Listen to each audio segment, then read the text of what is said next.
क्या हुआ? खुशी के बगैर पूरा घर खाली खाली लग रहा है। कल तक पूरे घर में खुशी की हंसी गूंजती थी और अब खुशी के बगैर पूरा घर एकदम खाली खाली हो गया, सुना सुना हो गया है। दया, खुशी अभी यहाँ नहीं है तो क्या हुआ? वो इतने दिन हमारी बेटी बनकर यहाँ रही तो उसकी मीठी मीठी प्यारी प्यारी कितनी सारी यादें हैं तो हमारे साथ है ही ना। वही यादें मुझे बेचैन कर रही है टप्पू के पापा। मुझे कुछ अच्छा ही नहीं लग रहा है। दया, मेरी बात सुन। तू ही चाहती थी ना कि खुशी की माँ को खुशी मिल जाए और खुशी को अपनी माँ। तो तू जैसा चाहती थी वैसा ही तो हुआ, तो तुझे तो उल्टा खुश होना चाहिए। सच कह रहे टप्पू के पापा, लेकिन मन को कोई कैसे मनाए? खुशी के बारे में सोचते सोचते मैं अपने आप ही गुमसुम हो जाती हूँ और चुपचाप घर को देखती रहती हूँ।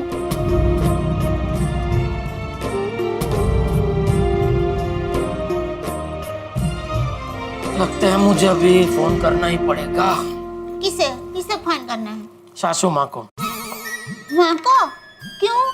को बताना पड़ेगा ना कि आपकी बेटी गुमसुम और चुपचाप हो गई है और उसकी वजह से मैं भी गुमसुम और चुपचाप हो गया हूँ। इसलिए मैंने खुद ही अपना एक नया नाम रख लिया है। क्या, कौन सा नाम रखा है आपने? मैं तुझे क्यों बताऊँ, वो सासू माँ को ही बताऊंगा। टप्पू के पापा बताइए ना, कौन सा नाम रखा है आपने? हंसेगी तो नहीं? नहीं हंसूंगी, बताइए ना। गुम चुप शुम चप कुमार। टप्पू के पापा, आपने तो गुमसुम और चुपचाप ये दोनों का भेड़पूरी बना दिया। अच्छा है ना? अच्छा है, लेकिन आपको नहीं जचता है। नहीं जचता है ना? तो ठीक वैसे ही तू गुमसुम और चुपचाप रहती है ना, तुझे भी नहीं जचता। तू तो ऐसे ही खिलखिलाती हंसती हुई अच्छी लगती है, तो ऐसे ही हंसते ही रहना। आप तो बुद्धिमान जादूगर निकले। बुद्धिमान जादूगर? आखिर आपने मुझे हंसा ही दिया। अरे बस बस भाई बस।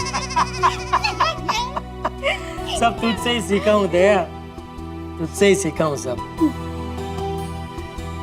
तो अब जब भी खुशी की बात हो तो तेरे चेहरे से हंसी और खुशी ही छलकनी चाहिए।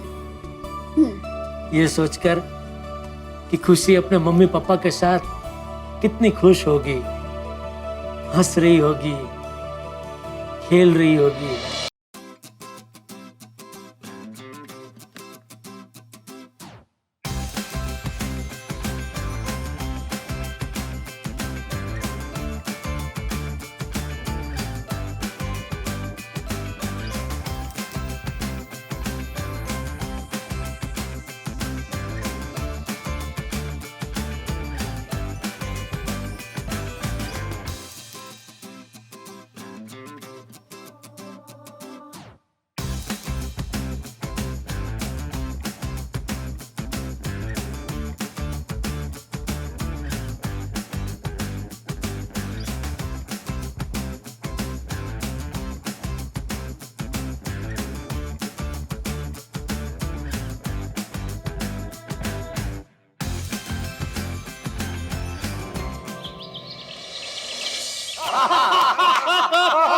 और पता है एक बार क्या हुआ? मैं एक स्टेशन पे गया, मुझे वहाँ एक वजन नापने वाली मशीन नजर आई। मैं उसके ऊपर चढ़ गया और मैंने कॉइन डाला और उधर से टिकट क्या आती है पता है? कृपया परिवार के साथ न चढ़े, एक एक करके आइए। पानी। Thank you. तो डाइट वाला नहीं है ना? क्या? कुछ नहीं। आप लोग बातें कीजिए, मैं अभी एक स्पेशल चीज बना के लाती हूँ। स्पेशल चीज क्या अंजलि भाभी? हाथी भाई सरप्राइज है। मेहता साहब, सच में कोई स्वादिष्ट चीज आने वाली है? भाई देखो, चीज आएगी तो स्वादिष्ट तो होगी, अब पर स्वाद कड़वा होगा या कसेला, ये तो चक्के ही पता चलेगा। खैर एनीवेज, हम जो बात कर रहे थे कि भाई देश में जो बेटे और बेटियों के बीच में भेदभाव है, ये नहीं होना चाहिए। सही बात है। लेकिन ये भेदभाव करने वाली सोच को बदलना इतना आसान नहीं है मेहता साहब। एकदम सही बात है। सिर्फ खुशी के परिवार वालों की सोच बदलने से हमारा काम खत्म नहीं हुआ। हमें इस देश के जागरूक नागरिक होने के नाते और भी कुछ करना चाहिए। बिल्कुल सही कह रहे हैं भारती भाई, एक परिवार की सोच बदल गई, बढ़िया हुआ, लेकिन हर परिवार की सोच बदले, इसलिए हर आदमी को अपना योगदान देना होगा। मुझे लगता है बतौर लेखक मैं इतने विचारोत्तेजक लेख लिखूं कि हर आदमी पढ़ के फैसला कर ले कि भाई बेटे बेटियों में भेद होना ही नहीं चाहिए। भाई मैं भी अपने अखबार तूफान एक्सप्रेस के जरिए ऐसी मुहिम चलाऊंगा कि हमारी बेटियों के प्रति जो अन्याय हो रहा है वो लोगों के सामने आए, अन्याय करने वालों का मुंह काला हो और लोगों का नजरिया बदले। क्या बात है? सही बात है। और एक डॉक्टर होने के नाते मैं भी लोगों को समझाऊंगा कि बेटा या बेटी होना पत्नी के हाथ में नहीं है। क्या मेहता साहब, मैं अंदर आ सकता हूँ? अरे क्या बात है आसिफ भाई, अरे व्हाट अ प्लेजेंट सरप्राइज। हां क्या भाई, क्या गप्पे लड़ा रहे हो? बैठिए बैठिए। आइए आइए आइए। धन भाग हमारे कि आप पधारा भाई। अंजलि आइए आइए, बाहर आइए, आसिफ भाई आए हैं।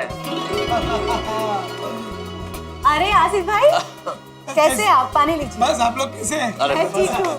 कहीं ये डाइट पानी तो नहीं है? आसिफ भाई, आप भी क्या? अच्छा आसिफ भाई, कब चले? कहाँ? अरे कहाँ क्या, लड़की देखने? भाई आपने मुझे वादा किया था कि आप मेरे लिए रिश्ता ढूंढेंगे, तो अब चलिए। अरे पोपट भाई, पहले पानी तो पीने दीजिए, दीजिए दीजिए। फिर पानी ग्रहण की बात करते हैं। पहले पानी ग्रहण फिर पानी ग्रहण। अरे पोपट भाई, आपकी शादी जरूर होगी। जब ईश्वर की मर्जी होगी ना, तब आपकी शादी जरूर होगी। अरे उसी आस पर तो टिका हो। लेकिन आज तो मैं आप सब लोगों को बधाई देने आया हूँ। मिठाई? अरे भाई, बधाई मिठाई नहीं। अरे मेहता साहब, इनको समझाइए, जरा ऊंचा सुनने लग गए हाथी भाई तो। पता नहीं कुछ दिनों से आपके बस दिमाग में तो मिठाई ही छाई रहती है। हाँ आसिफ भाई बिल्कुल ठीक कह रहे हैं, इनके दिमाग में मिठाई घूमती है। खैर एनीवेज, किस बात की बधाई देने आए आसिफ भाई? आप सब लोगों ने, गोकुलधाम वासियों ने खुशी के परिवार को जिस तरह से सच्चा रास्ता दिखाया है ना, वो बहुत प्रशंसनीय है। आप लोगों ने खुशी की जिंदगी खूबसूरत बना दी, खुशी की जिंदगी में खुशियां भर दी और उसको न्याय दिलाया। लेकिन मेहता साहब, ये तो सिर्फ एक शुरुआत है। बिल्कुल सही कह रहे हैं आसिफ भाई, ये तो सिर्फ एक शुरुआत है, लेकिन हमारा लक्ष्य तो ये है कि देश में किसी भी बेटी के साथ अन्याय नहीं होना चाहिए और देश की हर बेटी को न्याय मिलना चाहिए। सही बात है। मेहता साहब, मेरे पास एक सुझाव है। अच्छा, क्या बताइए? हम सारे गोकुलधाम वासी हमारे माननीय प्रधानमंत्री नरेंद्र मोदी जी से मिलते हैं और उनको गुजारिश करते हैं। क्या बात है, बहुत बढ़िया। आप सरकार की ओर से ऐसी कोई योजना बनाओ कि जहां बेटी के जन्म के ऊपर उनको आर्थिक सहाय मिले, उनको चिकित्सा फ्री मिले और इनको शिक्षा भी फ्री मिले। बेटियों की जिंदगी में अगर खुशी छा गई तो बस देश में विकास ही विकास होगा। बहुत उम्दा विचार है, बहुत बढ़िया विचार सही है। बात। अगर सरकार ने कोई ऐसी योजना बनाई, मान लीजिए बेटी के पैदा होते ही आर्थिक सहायता मिल जाए, तो बच्चे किसी पे बोझ नहीं होगी।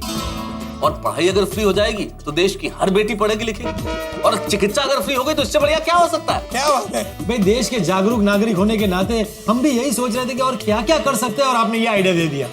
आसिफ भाई, आपके इस कार्य के लिए सिर्फ गोकुलधाम ही नहीं, पूरा देश आपके साथ होगा। बिल्कुल। चलिए, इसी अच्छी बात पे मैं आपको मेरे हाथ से बनी स्पेशल डिश खिलाती हूँ। कुकुरमुट्टू का सैलेड एंड चुकंदर का सूप विद सॉल्टेड पेपर।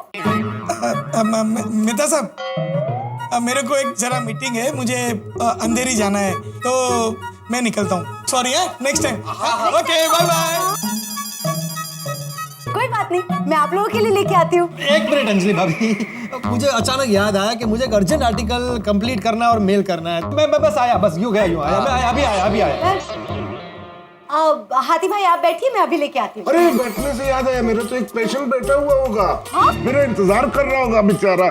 मैं अगली बार जरूर खाऊंगा। और मेहता साहब, आप जरूर खाना, ये सैलेड और चुकंदर का जूस बहुत हेल्दी होता है। अगली बार मैं अगली बार भी पक्का खाऊंगा। अभी जा रहा हूँ।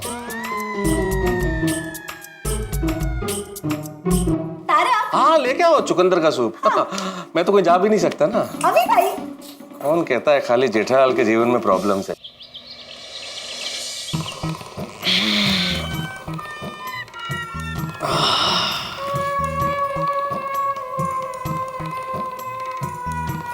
अरे वाह टप्पू के पापा, आप उठ गए। ओ टप्पू के पापा, आज तो आपको पक्का धन लाभ होने वाला है। क्यों? मेरी माँ हमेशा कहती है, हाथ में खुजली तभी आती है जब धन लाभ होने वाला होता है। अच्छा, चलो आज सुबह सुबह एक अच्छी बात सुनने को मिली। एक मिनट टप्पू के पापा, आपको तो बाएं हाथ में खुजली हो रही है। हाँ तो तो क्यों?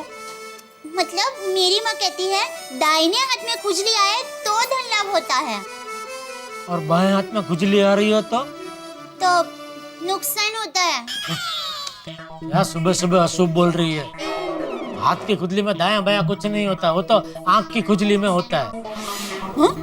मतलब वो आंख को लेकर वो ऐसा मानते हैं ना कि दाईं आंख फड़के तो क्या कुछ लाभ ने नुकसान ने, के बाईं आंख फड़के तो कुछ ऐसा। वो आंख को लेकर होता है, हाथ को लेकर थोड़ी कुछ होता है। अरे नहीं नहीं, आँख में भी होता है, हाथ में भी होता है और पैरों में भी होता है। पैरों में? हाँ, अगर आपके दाएं पैर में खुजली हो रही है तो समझिए कि आप प्रवास पर जाने वाले हैं, और अगर आपके बाएं पैर में खुजली हो रही है तो समझिए कि आप प्रवास से वापस आने वाले हैं। मान ले मैं घर में ही हूँ और बाएं पैर में खुजली हुई तो? नहीं, खुजली आएगी ही नहीं। क्यों? खुजली को पता है ना कि आप घर पर हैं, तो आएगी ही नहीं। यार सुबह सुबह फेकम फेक कर रही है। अरे नहीं नहीं, सच कह रही हूँ, पूरा खुजली शास्त्र है। हमारे अहमदाबाद की बोर्ड में तो ये बहुत प्रचलित है। ऐसा कुछ नहीं होता है। ठीक है, कसो वांदो नहीं, मत मानिए। आपके बाएं हाथ में खुजली हो रही है ना, देखना आज पूरे दिन में कुछ न कुछ नुकसान होगा ना, तभी आप मानेंगे।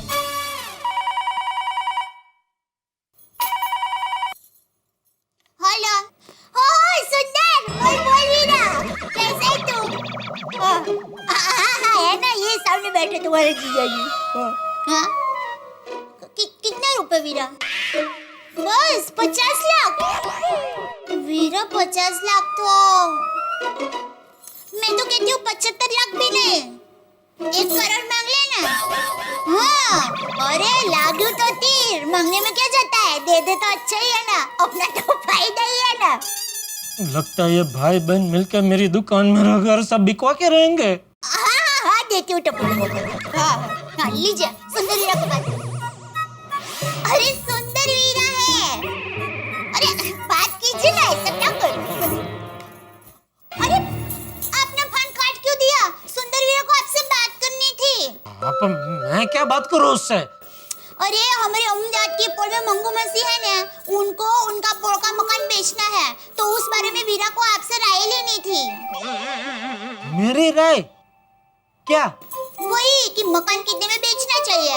मैंने तो वीरा को कह दिया 1 करोड़ मांग ले, लागू तो तीर, मांगने में क्या जाता है, दे दे तो अच्छा ही है ना, अपना ही फायदा है। अच्छा, तो मतलब तुम वो बात कर रही थी? हाँ, क्यों, आपको क्या लगा? जोरदार झटका लगा। क्या? मतलब मैं वो ना के तैयार होके फिर उसको अपनी राय दे दूंगा, चलेगा? हाँ हाँ, ठीक है। Thank you. अरे अरे अरे अरे, ये देखो देखो सोनू, ये देखो कैसे कचरा बीचों बीच फेंका है कंपाउंड के। स्वच्छता अभियान के बारे में किसी को कितना भी बताओ, फर्क ही नहीं पड़ने वाला। यहाँ पे कचरे का डिब्बा, लेकिन सहमत नहीं उठाएंगे यहाँ पे फेंकने की।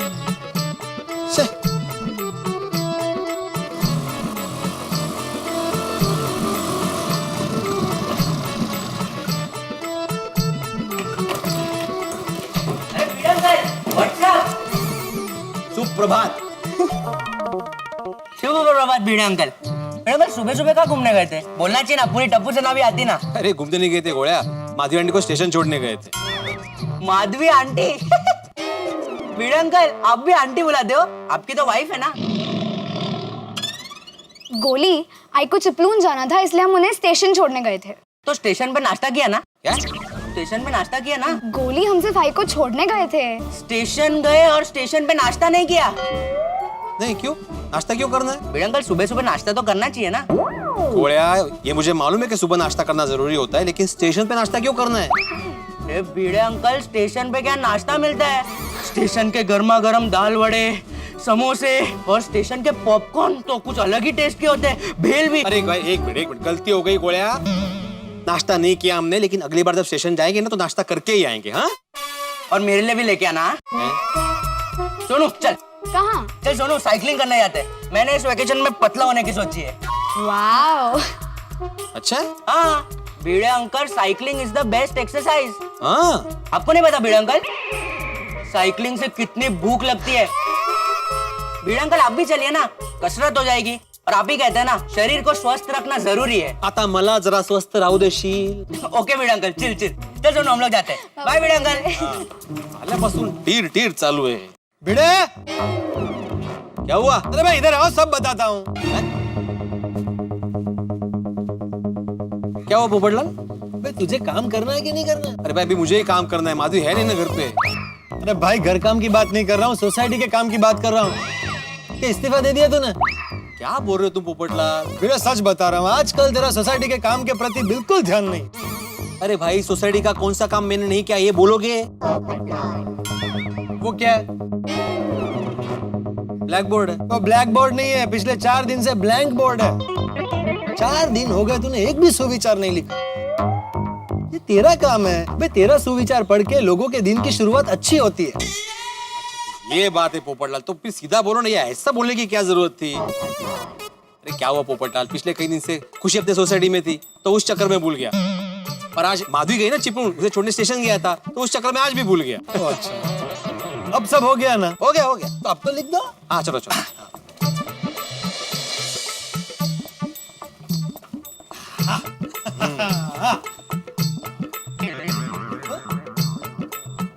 पोपटलाल क्या लिखो, कुछ सूझ नहीं रहा है.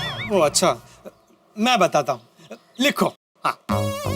जब भी हो जाए शादी, उसे सौभाग्य समझना अपना, क्योंकि पत्नी के बिना जीवन है सूना सूना सूना. सुना, मुझे सुविचार लिखने हैं, तुम्हारे विचार नहीं. भलाई का तो जमाना ही नहीं रहा.